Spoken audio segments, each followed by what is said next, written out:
ప్రార్థనా సమయం అనే ఆధ్యాత్మిక కార్యక్రమానికి మిమ్మల్ని అందరినీ ప్రేమతో ఆహ్వానిస్తున్నాను. నేటి ధ్యానము కొరకై 103వ కీర్తనలో నుండి 2వ చరణం చదువుకుందాం. నా ప్రాణమా యెహోవాను సన్నుతించుము, ఆయన చేసిన ఉపకారములలో దేనిని మరువకుము. ప్రభునందు ప్రియమైన దేవుని బిడ్డలారా, భక్త దావీదు తన ప్రాణంతో చెప్పుకుంటున్నాడు. అంటే తనలో తను బోధించుకుంటున్న విషయం, తనకు తాను కాదు. నా ప్రాణమా యెహోవాను సన్నుతించు, అలాగే ఆయన చేసిన ఉపకారములలో దేనిని మరువకుము. ఇక్కడ మనం గమనించవలసిన మాట ఏమిటంటే, మనం గుర్తించవలసిన, మనం నేర్చుకోవాల్సింది ఏంటంటే, మొదట మనం దేవుణ్ణి స్తుతించాలి. ఎప్పుడు స్తుతించాలి అంటే అన్ని వేళలా, అన్ని విషయాలలో. చూడండి,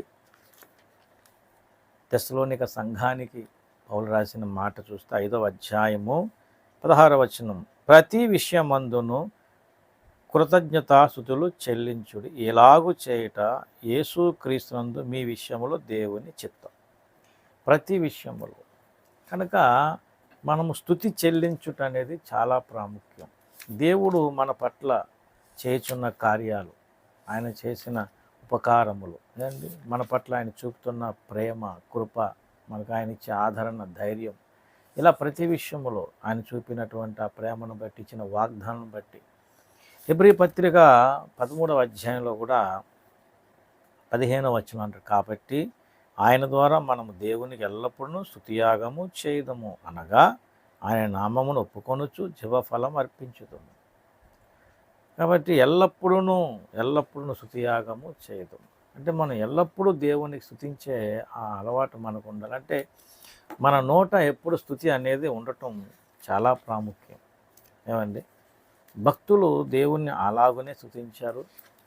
మనం వాటినే ఇక్కడ ధ్యానం చేస్తూ ఉన్నాం. కీర్తనల్లో దావీదు భక్తుడు, ఇంకా అనేక మంది భక్తులు దేవుణ్ణి స్తుతించుటలో వారి నోట ఎల్లప్పుడూ స్తుతి. చూడండి, దావీదు భక్తుడు మరొక సందర్భంలో మనం చూద్దాం. మరొక కీర్తనలో 145వ కీర్తన మొదటి 2 చరణాలు చూడండి. రాజువైన నా దేవా నిన్ను ఘనపరచెదను. దేవుణ్ణి ఏమని సంబోధిస్తున్నారు? రాజువైన నా దేవా. ఎంత అద్భుతం అండి. నీ నామం నిత్యము సన్నుతించేదను. 2వ చరణం, అనుదినము నేను స్తుతించేదను, నిత్యము నీ నామమును స్తుతించేదను. దేవుణ్ణి ఏమని స్తుతిస్తున్నాడు, ఏమని కనపడు? రాజు అని నా దేవా.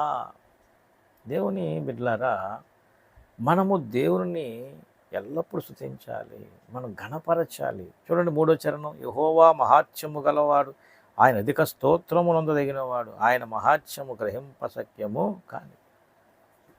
ఇలాగున మరి దావీదు భక్తుడు దేవుణ్ణి ఎలా ఘనపరుస్తున్నాడో, స్తుతిస్తున్నాడో. మనము అన్ని విషయాల్లో, అన్ని వేళ, ఎల్లప్పుడూ దేవుని స్తుతించే రీతిగా మన నోరెల్లప్పుడూ కూడా, అంటే మన నోట ఎప్పుడు ఆయన స్తుతి ఉండాలి. ఏమండి, మన నోట నుండి దేవుణ్ణి స్తుతించగలిగేటట్టు, దేవుణ్ణి ఘనపరిచేటట్లు ఉండాలి. కనుక దేవుని బిడ్డలారా, మనం గమనించినట్లయితే దేవుని మనం స్తుతించుటలో, దేవుణ్ణి ఘనపరచుటలో, దేవుణ్ణి మహిమపరచుటలో మనం ఎల్లప్పుడూ కూడా అలాగున్న దేవుని సన్నిధిలో ఎల్లప్పుడూ మనం స్తుతి యాగములతో దేవుణ్ణి మహిమపరిచేటట్లు మనం ఎల్లప్పుడూ ఉండాలి. ఆ విధంగా మనం ఆత్మలో వర్ధిల్లాలి, అంటే ఎదగాలి ఆత్మీయంగా. అలాగే ఇంకొక మాట కూడా మరి దావీదు భక్తుడు అక్కడ జ్ఞాపకం చేస్తున్నాడు. ఏమని? తనకు తాను బోధించుకుంటూ అంటున్నాడు, ఆయన చేసిన ఉపకారములలో, ఆయన చేసిన ఉపకారము కాదు, ఉపకారములలో దేనిని మరువకు. మొదటగా మనం ఆయన మనకి ఉపకారం ఏమిటి అంటే, నరకమని అగ్నిగుండమును తప్పించి నిత్య జీవాన్ని మనకిచ్చాడు. ఆయన రక్షణ మనకిచ్చాడు. దాని కొరకు ఆయన చేసిన త్యాగం, యేసుప్రభు చేసిన త్యాగం అంత గొప్పది. కనుక మొదట మనం అనుదినము స్తుతించటంలో మనం గమనించవలసింది ఏంటంటే, రక్షణ అనేది గొప్ప వరమును దేవుడు మనకి ఇచ్చుకుని బట్టి దేవుని మనం ఎల్లప్పుడూ స్తుతించాలి. ఇక్కడ చూద్దాం, ఇక్కడ మరి దేవుడు చేసిన అద్భుతాలు బట్టి, దేవుడు చేసిన కార్యాలను బట్టి భక్తులు ఏమని స్తుతిస్తున్నారో చూద్దాం. ఇక్కడ 96వ కీర్తన చూడండి. 96వ కీర్తనలో ఇక్కడ ఒక మాట తెలియజేస్తున్నారు. ఏమిటంటే 2వ చరణం, యెహోవా మీద పాడుడి, ఆయన నామమును స్తుతించుడి, అనుదినం ఆయన రక్షణ సువార్తను ప్రకటించుడి. ఏమండి, అనుదినము అనుదినము అనుదినము అంటాడు. ఏమండి, రక్షణ యొక్క గొప్పతనం బట్టి చూడండి, 95వ కీర్తన మొదటి చరణం, రండి యెహోవాను గూర్చి ఉత్సాహం చేసేదము, మన రక్షణ దుర్గమును బట్టి సంతోషగానము చేయదము. ఎవరైనా మన రక్షణ దుర్గం. మరి 118వ కీర్తనలోకి వెళ్ళామనుకోండి, ఇక్కడేమంటున్నాడు భక్తుడు చూడండి దయచేసి, 21వ చరణం, నీవు నాకు రక్షణాధారుడవై నాకు ఉత్తరమిచ్చి ఉన్నావు, నేను నీకు కృతజ్ఞతలు చెల్లించెదను. 14వ చరణం, యెహోవా నా దుర్గము నా గానం, ఆయన నాకు రక్షణాధారమాయను. కనుక రక్షణ మనకు అనుగ్రహించిన దేవుణ్ణి బట్టి, మనకు ఇచ్చిన ఆ వరమును బట్టి దేవుణ్ణి మనం నిత్యము స్తుతించాలి. ఆయనే మన రక్షణాధారం. అలాగే ఆ రక్షణ గూర్చి ప్రకటిస్తూ, దేవుని బిడ్డలారా, ఆయన చేసిన ఉపకారాలు మొదటగా మనం గమనించడం ఏంటి? రక్షణ.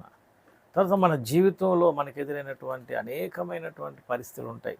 కృంగిపోయినప్పుడు, లేకపోతే బాధలు వచ్చినప్పుడు, అవమానాలు కలిగినప్పుడు ఆదరించుట, కృంగిన వారిని లేవనెత్తువాడు ఆయనే అంటాడు కదా. 145వ కీర్తన 14వ చరణం చూడండి, యెహోవా పడిపోవారందరినీ ఉద్ధరించేవాడు, కృంగిపోయిన వారందరినీ లేవనెత్తువాడు.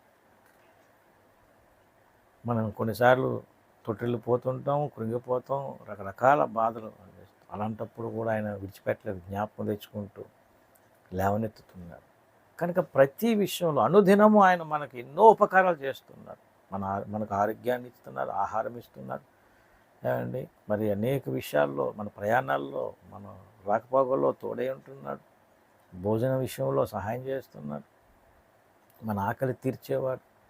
అలాగే మన సమస్యలు, నిందలు, బాధల్లో కూడా మనకు తోడై ఉంటున్నాడు. ఇన్ని విషయాల్లో ఒకటనా రెండనా కాదు, అర్థమైందండి. మన ఆత్మీయంగా అనేకమైన విషయాల్లో కూడా మనకు సహాయం చేయించున్నాడు, ప్రార్థన నేర్పిస్తున్నాడు. మన మనోలు ఆలకించి మనకు సహాయం చేస్తున్నాడు. కనుక ఆయన ఉపకారములు చూడండి ఎన్నున్నాయో. రక్షణ ద్వారా తన సొత్తుగా ఏర్పరచుకున్నాడు, తన పిల్లలుగా తన కుటుంబంలో చేర్చుకున్నాడు. సత్య దర్శనమును మనకు అనుగ్రహించి రాకడకు సిద్ధపాటు ఎలాగో నేర్పిస్తున్నాడు. మనకు ప్రార్థన రాని మన జీవితాలు ప్రార్థన నేర్పిస్తున్నాడు. ఆత్మీయ వరాలతో మనల్ని అభిషేకిస్తున్నాడు. ఇన్ని ఉపకారములు దేవుడు మన వెంట తన పనిలో నిత్యము నడిపిస్తున్నాడు. ఏమండి, కాబట్టి ఈ రోజున మనం ఆయన చేసిన ఉపకారం దేనిని మరవద్దు. దేవుని బిడ్డలారా, గమనించండి. దేవుని కృపను బట్టి, దేవుని సహాయాన్ని బట్టి, దేవుని దయను బట్టి మనం దేవుని యొక్క సహాయమును పొందుకుంటూ ఈ రీతిగా మనం జీవిస్తున్న ఈ జీవితంలో మన పట్ల ఆయన చేస్తున్న ఉపకారాలు దావీదు భక్తుని వలె మనం కూడా బోధించుకోవాలి. మనం కూడా మన ప్రాణానికి చెప్పుకోవాలి. మనం కూడా మనం చెప్పుకోవాలి. అవును, ఆయన చేసిన ఉపకారాలను జ్ఞాపకం తెచ్చుకోవాలి. అలాగున మనం ఎప్పుడైతే ఈ అనుభవంలో ఉంటామో దేవుని ఇంకానూ మహిమపరిచేవారుగా, దేవుని కొరకు జీవించేవారుగా, అనేకమైన ఆశీర్వాదాలతో మనలను బలపరిచి నడిపించి దేవుని నామం ఘనపరచుటలో ముందుకు నడిపిస్తాడు ఆయన. కాబట్టి సందేశం వింటున్నవారు అసలు ఆలోచించండి. మనము ఎల్లప్పుడూ స్తుతించు వారమై ఉండాలి. ఎల్లప్పుడూ స్తుతిద్దాం. దేవుడు మనకందరికీ అలాగున నడిపించి బలపరిచి కృప చూపి సహాయము చేయునుగాక. ఆమేన్. ప్రార్థన చేద్దాం. పరిశుద్ధుడైన మా తండ్రి, ఈ సందేశమును మా అందరిలోనూ దీవించి ఆస్వాదించి మహిమ ఘనత మీరే పొందమని వేడుచున్నాము తండ్రి. ఆమేన్. అందరికీ వందనములు. దేవుడు మిమ్మల్ని దీవించి ఆస్వాదించునుగాక. ఆమేన్.